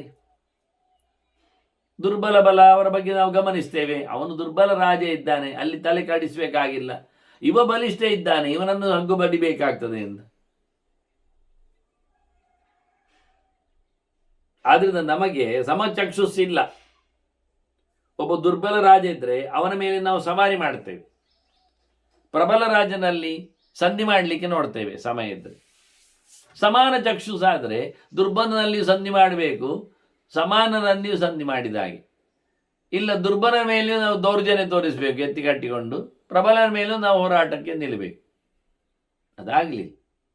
ನಮ್ಮಲ್ಲಿ ಸಮತ್ವ ಇಲ್ಲ. ಸಮತ್ವ ಎಲ್ಲಿದೆ? ಮತ್ತೆ ಮುಕ್ತತ್ವ ಲಕ್ಷಣ ಎಲ್ಲಿ ಬರಬೇಕು? ಆದ್ದರಿಂದ ನೀನು ಮೋಕ್ಷ ಮುಕ್ತ ಎಲ್ಲ ಬಾಯಲ್ಲಿ ಹೇಳಲಿಕ್ಕೆ ಹೋಗಬೇಡ, ನಿನಗಾಗುವುದಿಲ್ಲ. ತದ ಯುಕ್ತಸ್ಥಿತಿ ಮೋಕ್ಷೆ ಯಹ ಅಭಿಲಾಷ ಭವೇಂದ್ರಪ ಸುಹೃದ್ಭಿ ನಿವಾರ್ಯಸ್ತಿ. ವಾಸ್ತವವಾಗಿ ನಾನು ಹೇಳುವುದಾದರೆ ನಿನಗೆ ಅಂಥದ್ದೆಲ್ಲ ಯೋಗ, ನಿನಗೆಲ್ಲ ನಾನು ಮೋಕ್ಷದ ಒಂದು ಹುಡುಗ ಆಗಬೇಕು, ಮೋಕ್ಷ ಧರ್ಮದಲ್ಲಿ ನಿಂತವನಾಗಬೇಕು, ಇದನ್ನೆಲ್ಲ ಬಿಟ್ಟವನಾಗಿರಬೇಕು, ನಿವೃತ್ತಿ ಮಾರ್ಗದಲ್ಲಿ ತೆರೆದವನಾಗಿರಬೇಕು ಅಂತೆಲ್ಲ ನಿನಗೆ ಆಗಬೇಕು ಅಂತೆಲ್ಲ ಮಾಡಿಕೊಂಡದಿದ್ದರೆ ನಿನ್ನ ಹತ್ರ ಹೇಳು, ಮಂತ್ರಿಗಳ ಹತ್ರ ಸ್ವಲ್ಪ ಸರಿ ಮಾಡಲಿಕ್ಕೆ. ಅಂತ ಆಸೆ ಗೀಸೆಗಳಿದ್ದರೆ ಬಿಡು ಮಾರ, ಅದು ಸಮಯ ಇಲ್ಲ. ಒಳ್ಳೆ ರಾಜನಾಗು. ರಾಜ್ಯದಲ್ಲಿದ್ದು ಯೋಗಿ ಆಗಲಿಕ್ಕಿಲ್ಲ, ಯೋಗದಲ್ಲಿ ಇದ್ದುಕೊಂಡು ರಾಜ್ಯಕ್ಕೆ ಬರಲಿಕ್ಕೂ ಆಗುವುದಿಲ್ಲ. ಸರಿ ಮಾಡು ನೀನು. ನಾನು ಬೆಳಕೊಡೆ ಅಡಿಯಲ್ಲಿದ್ದೇನೆ, ಆದರೂ ನನಗೆ ಕೊಡೆಯಡಿಯಲ್ಲಿದ್ದ ಅಹಮಿಲ್ಲ, ಗರ್ವ ಇಲ್ಲ ಹೇಳಿದರೆ ಮತ್ತೆ ಯಾಕೆ ಕೂತ್ಕೊಳ್ಬೇಕು? ಯಾಕೆ ಕೂತ್ಕೊಳ್ಳುವುದೇ ಬೇಡ ಅಲ್ಲಿ. ನಮಗೆಲ್ಲ ಸೇವೆಯೆಲ್ಲ ನಾವು ಬಿಟ್ಟಿದ್ದೇವೆ ಅಂತ ವಿರಾಗಿಗಳು ಅಂತ ಹೇಳಿಕೊಳ್ಳುವುದು. ಮತ್ತೆ ಗಮ್ಮತ್ತಿನಲ್ಲಿ ಮೆರವಣಿಗೆಯಲ್ಲಿ ಬಂದು ಸೇರುವುದು. ಅದೆಂತ ಕೇಳಿದರೆ ಅದು ಭಕ್ತರಿಗೋಸ್ಕರ ಬಂದದ್ದು. ಇದು ಒಳ್ಳೆ ಕಥೆ ಆಯ್ತು. ಭಕ್ತರಿಗೋಸ್ಕರ ಬಂದದ್ದು ಎಂಥದ್ದು? ಬೆಳ್ಚಪ್ಪವ? ಅಲ್ಲಲ್ಲ, ಅವನೇ ಅಲ್ವಾ. ನನಗಿದರ ಮೇಲೆ ಯಾವುದೇ ಅಭಿಮಾನ ಇಲ್ಲ. ನಾನು ಕತ್ತೆಯಲ್ಲಿ ಕೂತರು ಒಂದೇ, ನಾನು ಆನೆಯಲ್ಲಿ ಕೂತರು ಹಾಗೆ ಹೇಳಿದರೆ ಆಗ್ತದೆ. ತಗೊಂಡೋಗಿ ಕತ್ತೆಯಲ್ಲಿ ಇಡುವವ ನಾನು, ಆನೆಯಿಂದ ಇಳಿಸಿ. ಬಾಳಿಗೆ ಹೇಳಲಿಕ್ಕೆ ಸುಲಭ ಮಾರೇರಿ. ಇದು ಎಲ್ಲ ಭಕ್ತರಿಗಾಗಿ ಅಂತೇಳಿ 16 ಹೋಳಿಗೆ ತಿಂದು ಬಿಡುದ, ಮತ್ತೆ ಭಕ್ತರಿಗಾಗಿ ಆಸ್ಪತ್ರೆಯಲ್ಲಿ ಮಲಗಬೇಕಾಗ್ತದೆ. ಇದು ನನಗಾಗಿ ಅಲ್ಲ ನಾನು ತಿಂದದ್ದು, ಅದು ಭಕ್ತರಿಗಾಗಿ ಹೇಳಿ ನಾವು ಗಡದಲ್ಲಿ 16 ಹೋಳಿಗೆಯನ್ನು ಏಕಪ್ರಕಾರ ಮುರಿದು ತಿಂದರೆ ಮತ್ತೆ ಆಸ್ಪತ್ರೆಯವರು ಗಡದಲ್ಲಿ 16 ದಿವಸ ಕೂದಲೊಳ್ಳಿಸ್ತಾರೆ. ಇದು ಭಕ್ತರಿಗಾಗಿಯ? ಭಕ್ತರಿಗಾಗಿ ಎಲ್ಲ ಆಗೋದಿಲ್ಲ, ಸಮಯ ಇಲ್ಲ. ಅದು ಮಾತು ಎಲ್ಲ ಹೇಳಲಿಕ್ಕೆ ಸುಲಭ ಆಗ್ತದೆ, ಸತ್ಯ ಹೌದು. ತಿಳ್ಕೊಳ್ಳುವಾಗ ಕೇಳುವವರಿಗೆ ಭಾರಿ ಖುಷಿ. ಹೌದು ಮಾರ್ಯ ಋಷಿ, ಎಂತ ಆರಾಮ. ಆಗಲೇ ಹೇಳಬೇಕು. ಅವ್ರು ಭಕ್ತರಿಗಾಗಿ ಮೆರವಣಿಗೆ ಹೋಗುವಾಗಲೇ ಅವ್ರು ಹೇಳಬೇಕು, ನೀವು ಭಕ್ತರಿಗಾಗಿ ನಾವು ಇವತ್ತು ನಿಮಗೆ ಅಂಡೆ ಪಾಯಸ ಮಾಡಿದ್ದೇವೆ, ನಿಮ್ಮ ದೊಂಡೆಗೆ ಹಾಕ್ತೇವೆ ಅಂತ. ಹೊರಡಿತಾನು, ಯಾಕೆ ನನಗೆ ಶುಗರ್ ಉಂಟು ಮಾರಾಯ ಅಂತಾನೆ. ಇರಲಿ ಪರವಾಗಿಲ್ಲ ಬೆಳ್ಚಪ್ಪ, ಅದು ಭಕ್ತರಿಗಾಗಿ ನಿನಗೆ ಹಾಕೋದು ಇವತ್ತು ಪಾಯಸ ಸೇವೆ ಅಂತ ಹೇಳಿ ಅವನಿಗೆ ಸಮ ಹೂಜಿಯಲ್ಲಿ ಇದು ಜೂಲಿಯಲ್ಲಿ ಹಾಕಬೇಕು, ತುಂಬಿಸ್ಬೇಕು. ಸೀದಾ ಗಂಟಲಿಗೆ ಇಳಿಯುವಾಗ ಏನಾಗ್ತದೆ? ಒಮ್ಮೆ ರೋಗ ಎಲ್ಲ ಇಳಿತದೆ ಭಕ್ತರಿಗಾಗಿ ಹೇಳುವಂಥದ್ದೆಲ್ಲ. ಅವರು ಒತ್ತಾಯ ಮಾಡಿದರು, ನನಗೆಂಥದ್ದು ಅಲ್ಲ, ನನಗೆಂಥದ್ದು ಬೇಕು ಅಂತ ಕಾಣೋದಿಲ್ಲ, ನನಗೆ ಬರೇ ಕೋಮಣ ಸಾಕಾಗ್ತದೆ ಹೇಳಿಕೊಂಡು 16 ಮಣದ ಬಟ್ಟೆಯನ್ನೆಲ್ಲ ಗಮ್ಮತ್ತಿನಲ್ಲಿ ಪ್ರತಿನಿತ್ಯ 3 ಕಡೆಗೆ ಸುತ್ತಿಕೊಳ್ಳುವವರಿಗೆ ಆಗ ಚಳಿ ಬಾಧೆ, ಸೆಕೆ ಬಾಧೆ ಎಲ್ಲ ಅರ್ಥ ಆಗ್ತದೆ ಸುಳ್ಳು ಏನು ಅಂತ. ನನಗೆಂಥದ್ದು ಇಲ್ಲಪ್ಪ, ಏನಿಲ್ಲಪ್ಪ ಅಂತ ಉತ್ತಪ್ಪ, ಸುಳ್ಳೆ. ನನ್ನ ಬಾಯಲ್ಲಿ ಹೇಳಿದಷ್ಟು ಸುಲಭ ಯಾವುದೂ ಇಲ್ಲ, ಹೇಳಲಿಕ್ಕೆ ಆಗುವುದಷ್ಟೇ, ಮತ್ತೆಂಥದ್ದಲ್ಲ. ಅದು ಹೇಳ್ಕೊಂಡಾಗೆ ಅಲ್ಲ ಯಾವುದೋ ಗೆರೆಗಳನ್ನು ಮೈ ಮೇಲೆ. ಭಾಳ ಚೆನ್ನಾಗಿ ಇವಳು ಹೇಳ್ತಾನೆ. ನಿನಗೆ ಎಲ್ಲಿಯಾದರೂ ಮೋಕ್ಷದ ಒಂದು ವಿರಕ್ತಿಯ ಒಂದು ಆಸೆ ಗೀಸೆ ಅಲ್ಲಿದ್ರೆ ನಿನ್ನ ಮಂತ್ರಿಗಳಿಗೆ ಚೂರು ಹೇಳು ಮಾರೆ, ಅದು ಸಮ ಇಲ್ಲ ಅಂತ ಸರಿ ಮಾಡಲಿಕ್ಕೆ ಮಾಡು ಅಂದ. ಹೇಗೆ ಕಾಣ್ತಂದೆ ಇವಳೊಂದು ಗಮ್ಮತ್ತಾದ ಒಂದು ದೃಷ್ಟಾಂತ ಹೇಳ್ತಾನೆ. ವಿರಕ್ತ ಸೇವ ಭೇಷಜಂ, ಕರೆಕ್ಟಾದ ಮಾತು. ಇದನ್ನು ಪ್ರಕ್ಷೇಪ ಮಾಡಿಕೊಂಡು ಅಲ್ಲಿ ಪ್ರಕ್ಷೇಪ ಮಾಡಿಕೊಂಡು ನೋಡ್ತಾರೆ. ಅವಿರಕ್ತ ಸೇವ ಭೇಷಜಂ ಎನ್ನುವುದು ಸತ್ಯ, ವಿರಕ್ತ ಸೇವ ಭೇಷಜಂ ಎನ್ನುವುದು ಸತ್ಯ. ಅವಳು ಹೇಳಿತ್ತು. ವಿರಕ್ತನಿಗೆ ಮದ್ದು ಬೇಕಾ ಕೇಳ್ತಾಳೆ, ಅವಿರಕ್ತನಿಗೆ ಮದ್ದು ಬೇಕಾ ಕೇಳ್ತಾಳೆ. ಎಲ್ಲ ಬಿಟ್ಟವನಿಗೆ ಮದ್ದು ಯಾಕೆ? ನಾನು ಎಲ್ಲ ಬಿಟ್ಟಿದ್ದೇನಂತ, ನನಗೆಂತ ಬೇಡ, ನಾನು ಏನು ಸತ್ರು ತೊಂದರೆ ಇಲ್ಲ, ಏನಾದರೂ ಪರವಾಗಿಲ್ಲ ಅಂತ ಸಹಜವಾಗಿ ತನ್ನ ದೇಹದ ಮೇಲೆ ಸಂಪೂರ್ಣ ವ್ಯಾಮೋಹವನ್ನು ಕಳಚಿದವನಿಗೆ ನೀವು ಎಂಥ ಮದ್ದು ಮಾಡಿದರೂ ಪ್ರಯೋಜನ ಇಲ್ಲ. ಅವನು ಹೇಳ್ತಾನೆ ನನಗೆ ಮದ್ದು ಬೇಡ ಅಂತ. ಯಾರು ವಿರಕ್ತನಾಗಲಿಲ್ಲ, ಅವಿರಕ್ತನಿದ್ದಾನೆ, ಆಸೆ ಬುರುಕೆ ಇದ್ದಾನೆ ಅಂಥವನಿಗೆ ಮದ್ದು ಕೊಟ್ಟೆ ಅಂತ ಪ್ರಯೋಜನ? ಅವನೀಚೆ ಮದ್ದು ತಗೊಳ್ತಾನೆ, ಅಲ್ಲಿ ಹೋಗಿ ಮತ್ತೆ ಅವನ ಯಥಾ ಪ್ರಕಾರ ಸಿಹಿ ತಿಂತಾನೆ. ಶುಗರ್ ಉಂಟು ಮದ್ದು ಕೊಟ್ಟರೆ ಅವನು ಅವಿರಕ್ತ, ಅವನಿಗೆ ಭೋಗದ ಮೇಲೆ ಆಸಕ್ತಿ. ಅದು ನೋಡಿ, ಇದೇ ಗಮ್ಮತ್ತು. ವಿಷಯದ ಮೇಲೆ ವೈರಾಗಿ ಇಲ್ಲದವನಿಗೆ ನೀವು ಎಂಥ ಮದ್ದು ಕೊಟ್ಟರು ಪ್ರಯೋಜನ ಇಲ್ಲ. ಅವನು ಮದ್ದನ್ನು ತಿಂತಾನೆ, ಕೊನೆಗೆ ಕೆಲವೊಮ್ಮೆ ಮದ್ದನ್ನು ಮುಳುಗಿಸಿ ತಿಂತಾನೆ. ವಿಚಿತ್ರ ಪ್ರಾಣಿ. ತಿನ್ನಬಾರದ್ದನ್ನು ಮದ್ದಿನ ಜೊತೆಯಲ್ಲಿ ತಿಂತಾನೆ, ಅದನ್ನು ಅದರೊಳಗೆ ಇನ್ಸರ್ಟ್ ಮಾಡಿ ಪೋಡಿ ಮಾಡಿ ಬೋಂಡದಾಗಿ ತಿಂತಾನೆ, ನುಂಗ್ತಾನೆ, ದೊಂಡೆ ಒಳಗೆ ಹಾಕ್ತಾನೆ. ಅದನ್ನು ಹೇಳ್ತಾಳೆ ನಿನಗೆ ಪ್ರಯೋಜನ ಇಲ್ಲ ಅಂತಾಳೆ ಅವಳು. ನೀನು ಮದ್ದು ಕೆಲಸ ಮಾಡುವುದಿಲ್ಲ.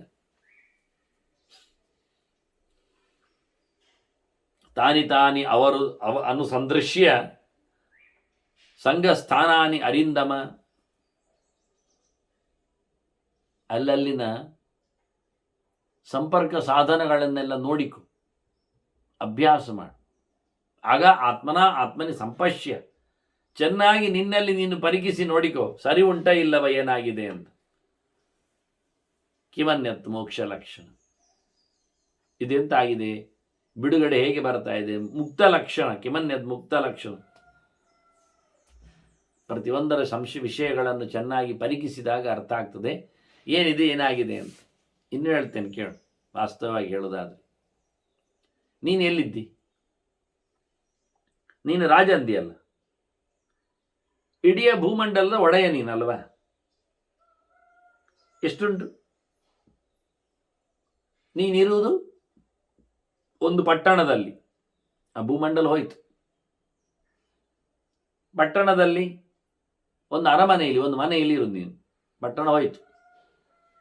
ಆ ಮನೆಯಲ್ಲಿ ಒಂದು ಮಂಚದಲ್ಲಿ ಇರುವುದು, ಮನೆ ಹೋಯ್ತು.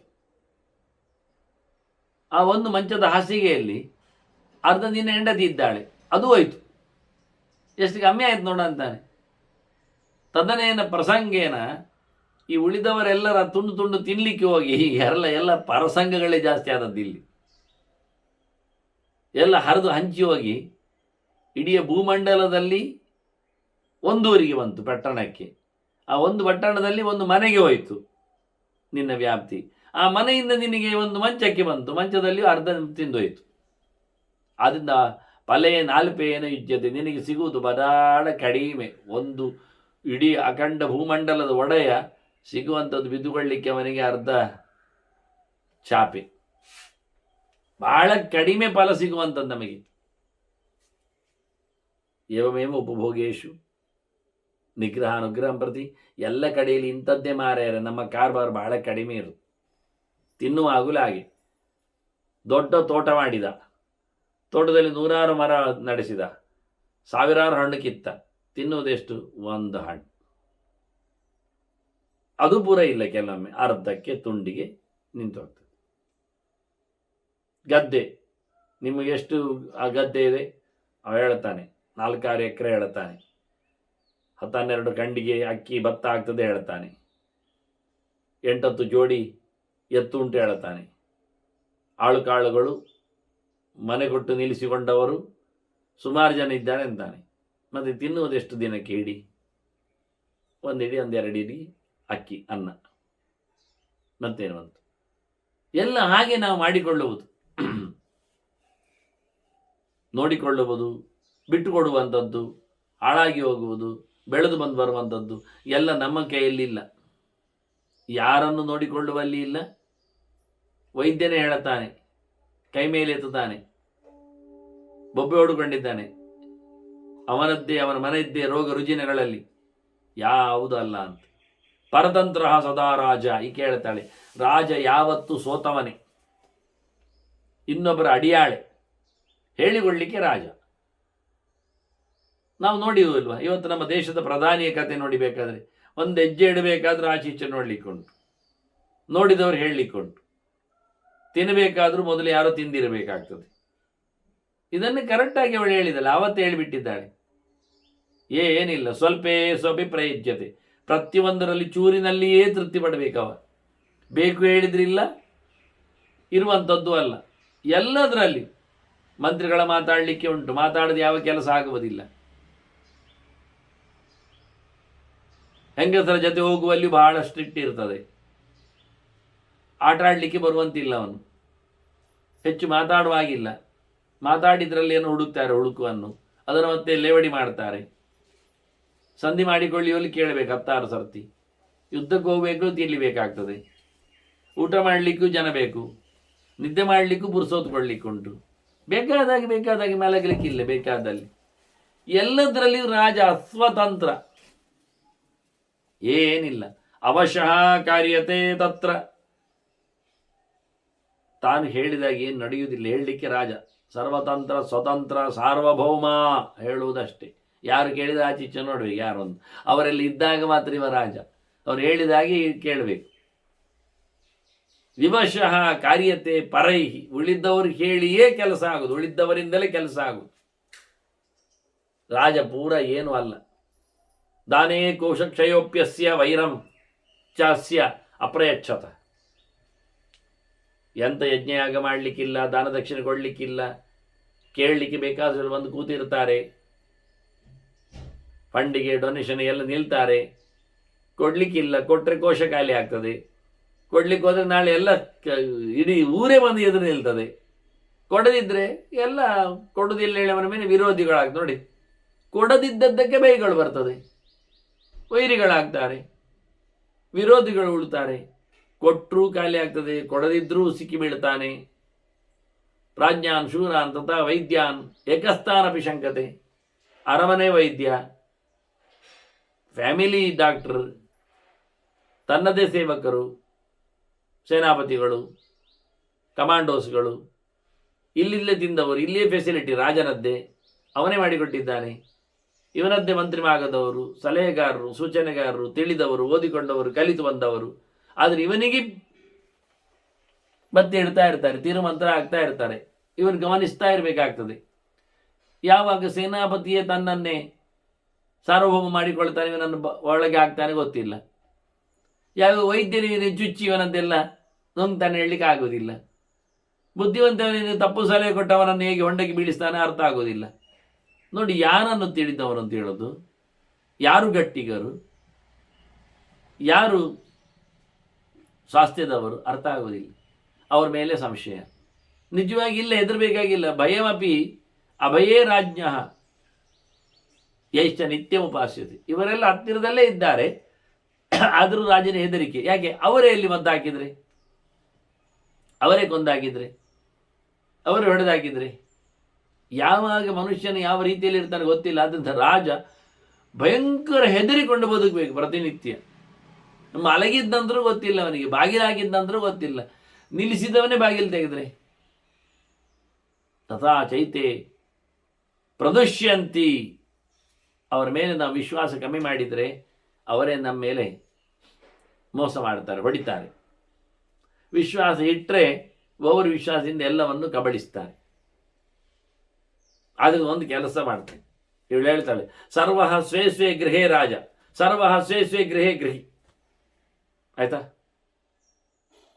ಎಲ್ಲರೂ ಅವರವರ ಮನೆಯಲ್ಲಿ ರಾಜರೇ, ಅವರವರ ಮನೆಯಲ್ಲಿ ಅವರು ಗೃಹಸ್ಥರು. ಯಾಕೆ? ಅವರವರ ಮನೆಯಲ್ಲಿ ಅವರಿಗೆ ಹೆಂಡತಿ, ಮಕ್ಕಳು, ಬಂಧು ಮಿತ್ರರು, ದುಡ್ಡು, ಆಸ್ತಿ ಪಾಸ್ತಿ ಎಲ್ಲ ಉಂಟು. ಎಲ್ಲಾದ್ರೂ ಒಡೆಯರು ಅವರವರು ಹೇಳಿದ ನಿಗ್ರಹ ಅನುಗ್ರಹ ಕುರುವನ್, ಹೇಳಿದಾಗಿ ತೆಗೆಯುವುದು, ಹೇಳಿದಾಗಿ ಇಡುವುದೆಲ್ಲ ಮಾಡ್ತಾ ಅವರು ಅವರವರಲ್ಲೆಲ್ಲೇ. ಈಗ ಯಾರಾಯ್ತು ರಾಜ? ಎಲ್ಲರ ಮನೆಯಲ್ಲಿ ಎಲ್ಲರೂ ರಾಜರೇ ಮಾರೆಯ. ತುಲ್ಯೋ ಜನಕ ರಾಜವಿ.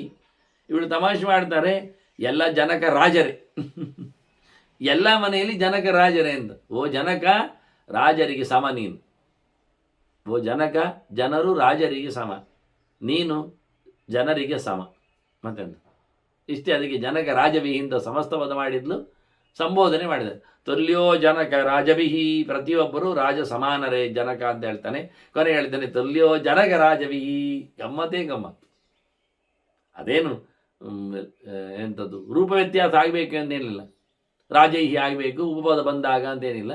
ಬಂದರೂ ಬಾರದಿದ್ದರೂ ವ್ಯಾಸರ ಪ್ರಯೋಗದಲ್ಲಿ ನಡೀತದೆ. ಏನಾದರೂ ಏನು ಹೇಳುವ ಅಂತ ಹೇಳಿ ಇವನಿಗೆ ಬೇಸರ ಆಗ್ತದೆ. ಹತೋ ದೇಶ ಪುರಂ ದಗ್ಧಂ ಪ್ರಧಾನ ಕುಂಜರೋ ಮೃತಃ. ನನ್ನ ಪಟ್ಟದಾನೆ ಸತ್ತಿತು, ನನ್ನ ಊರಿಗೆ ಬೆಂಕಿ ಬಿತ್ತು, ಅಯ್ಯೋ ದೇಶ ಹಾಳಾಯಿತು. ಇದು ಮಾಮೂಲಿ ಮಾರೆ, ಎಲ್ಲರೂ ಜನರು ಅಳುವುದು ಬೇಡವಾ? ಲೋಕ ಸಾಧಾರಣ ಯೇಷು ಜನರು ಹೇಳ್ತಾರೆ ದೇಶ ಹಾಳಾಯಿತು, ಪಟ್ಟದಾನೆ ಸತ್ತೇ ಹೋಯಿತು, ಸುಟ್ಟೋಯ್ತು ಎಲ್ಲರಿಗೂ ಒಂದೇನು, ಅವರ ದೇಶವೇ ಅಲ್ಲ ಅದು ಅವರಿಗೆ. ನಿನಗೊಬ್ಬರಿಗೆ ಅಂತದ್ದು ನೀನು ಕೂಗುದು, ಆದರೆ ನಿನ್ನದು ಮಿಥ್ಯಾಜ್ಞಾನ. ಮಿಥ್ಯಾಜ್ಞಾನೇನ ತಪ್ಯತೆ, ನೀನಾಗಿ ಅಭಿಮಾನ ಪಟ್ಟಾದದ್ದು ಅಂಥದ್ದು ಪ್ರಯೋಜನ ಇಲ್ಲದ ವಿಷಯ. ಆದ್ದರಿಂದ ಅಮುಕ್ತ ಮಾನಸೈ ದುಃಖೈ ಇಚ್ಛಾದ್ವೇಷ ಪ್ರಿಯೋದ್ಭವೈ ಶಿರೋ ರೋಗಾದಿಭಿ ರೋಗೈ ತಥೈವ ವಿನಿಪಾದಿಭಿ ದ್ವಂದ್ವೈ ತೈ ಉಪಹತಃ ಸರ್ವತಃ ಪರಿಶಂಕಿತಃ. ಪ್ರತಿನಿತ್ಯ ತಲೆಬಿಸಿ ಅವನಿಗೆ, ರಾಜನಿಗೆ ಮಾನಸವಾದ ದುಃಖಗಳು, ಇಚ್ಛೆಗಳು, ದ್ವೇಷಗಳು, ಇನ್ನೇನೋ. ಹೀಗಾಗಿ ಪ್ರತಿಯೊಂದು ಕಡೆಯಲ್ಲಿಯೂ ರಾಜ ಮುಕ್ತನೇ ಅಲ್ಲ. ಇಲ್ಲಿ ಎಲ್ಲ ಹಿಡಿದಾಗಿ ಬಿಟ್ಟಿದೆ, ಸಿಕ್ಕಿಬಿದ್ದಿದ್ದಾನೆ. ಸತ್ಯ ಹೇಳುವುದಾದ್ರೂ ಈ ದೇಶ ಯಾರದ್ದು ಕೇಳಿದರೆ ನನ್ನದು ಹೇಳಲಿಕ್ಕೆ ನೀನು ಅಧಿಕಾರ ಇಲ್ಲ, ಯಾಕೆಂದರೆ ಎಲ್ಲರೂ ನನಗೆ ಬೇಕು ಹೇಳ್ತಾ ಇದ್ದಾರೆ ಮುತ್ತಿಗೆ ಆಗಲಿಕ್ಕೆ. ಬಹುಬಿಹಿ ಪ್ರಾರ್ಥಿತ ರಾಜ್ಯಂ ಉಪಾಸ್ತೆ ಗಣಯನ್ನಿಶ. ನೀನು ಪ್ರತಿನಿತ್ಯ ರಾತ್ರಿ ಮಲಗುವಾಗ ಲೆಕ್ಕ ಹಾಕಿ ಮಲಗಬೇಕಷ್ಟೇ. ನಾಳೆ ಬೆಳಿಗ್ಗೆ ಎದ್ದಾಗ ಯಾರು ಮುತ್ತಿ ಆಗ್ತಾರೆ ನಿನಗೆ ಗೊತ್ತಿಲ್ಲ.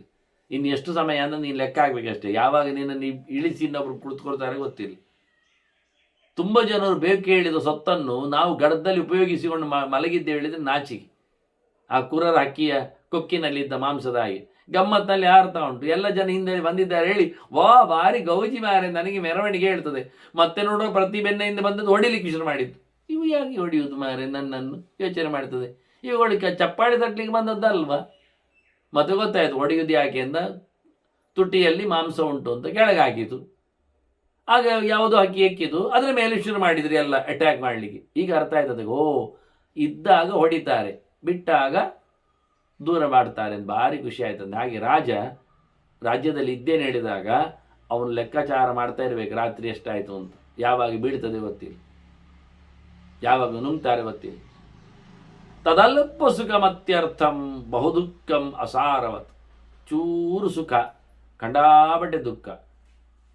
ಆದ್ದರಿಂದ ಅದಕ್ಕೇನು ಹೇಳ್ತಾರೆ? ಒಳ್ಳೆದಲ್ಲ ಹೇಳ್ತಾರೆ. ಒಳ್ಳೆಯ ವಸ್ತುವಿನಲ್ಲಿ ಕ್ಯಾಲೋರಿ ಇರುವುದು, ಅಂದರೆ ಅದರ ಗುಣಮಟ್ಟ ಇರುವುದು ಕಮ್ಮಿ, ವಿಟಮಿನ್ಸ್ಗಳಾಗಲಿ ಪ್ರೋಟೀನ್ಗಳಾಗಲಿ ಕಮ್ಮಿ. ಆದರೆ ಅದರಲ್ಲಿ ವೇಸ್ಟೇಜ್ಗಳೇ, ಹಾಳುಗಳೇ, ರೋಗಗಳೇ ಜಾಸ್ತಿ. ತಿನ್ನಿ ಹೇಳ್ತಾರೆ ಯಾರಾದರೂ? ತಿನ್ಲಿಕ್ಕೆ ಬಿಡ್ತಾರ? ಇಲ್ಲ. ತೃಣಾಗ್ನಿ ಜ್ವಲನ ಪ್ರಖ್ಯಂಪೇನ ಬುದ್ಭುತ ಸನ್ನಿಭಂ. ರಾಜ್ಯ ಅಂದರೆ ಏನು ಗೊತ್ತುಂಟ? ಒಂದಿಷ್ಟು ದೊಡ್ಡ ಮಟ್ಟಿನ ಹುಲ್ಲಿನ ರಾಶಿಗೆ ಹಿಡಿದ ಬೆಂಕಿಯಾಗಿ, ನೀರಿನ ಮೇಲಿದ್ದ ಗುಳ್ಳೆ ಹಾಗೆ. ಯಾವಾಗ ಬಿದ್ದೋಗ್ತದೆ ಒಡೆದೋಗ್ತದೆ ಗೊತ್ತಿಲ್ಲ, ಪ್ರಯೋಜನ ಇಲ್ಲ. ಕೋರಾಜ್ಯಂ ಅಭಿಲಪ್ಸೇತ. ಯಾರಿಗೆ ಬೇಕು ಅಧ್ಯೇತ, ಯಾರಿಗೆ ಬೇಕು ಮಾರೆ ರಾಜ್ಯ? ಪ್ರಾಪಿಚೋಪಶಮಂ ಲಭೇತ್. ಶಾಂತಿಯನ್ನು ಕಾಪಾಡಬೇಕಷ್ಟೇ ಹೊರತು ಮತ್ತೇನಲ್ಲ ಅಂತ ಹೇಳಿ ವಿಮುಕ್ತನಲ್ಲ ನೀನು ಅನ್ನುವ ನೆಲೆಯಲ್ಲಿ ಬಹಳ ಚಂದವಾಗಿ ವಾದವನ್ನು ಮಾಡಿದ್ದಾಳೆ. ಇನ್ನು ಕೆಲವು ತನ್ನ ಮೇಲೆ ಮಾಡಿರತಕ್ಕ ಆಕ್ಷೇಪಗಳಿಗೆ ಸಮಂಜಸವಾದ ಒಂದು ಯೌಗಿಕವಾದ ಉತ್ತರವನ್ನಾಗಿ ನೀಡಲಿಕ್ಕಿದ್ದಲ್ಲ. ಮತ್ತೆ ಸೇರಿದಾಗ ಕೇಳುವ ವಂದನೆಗಳೊಂದಿಗೆ ಶ್ರೀಕೃಷ್ಣ ವಸ್ತು. ನಾರಾಯಣ ನಾರಾಯಣ ನಾರಾಯಣ.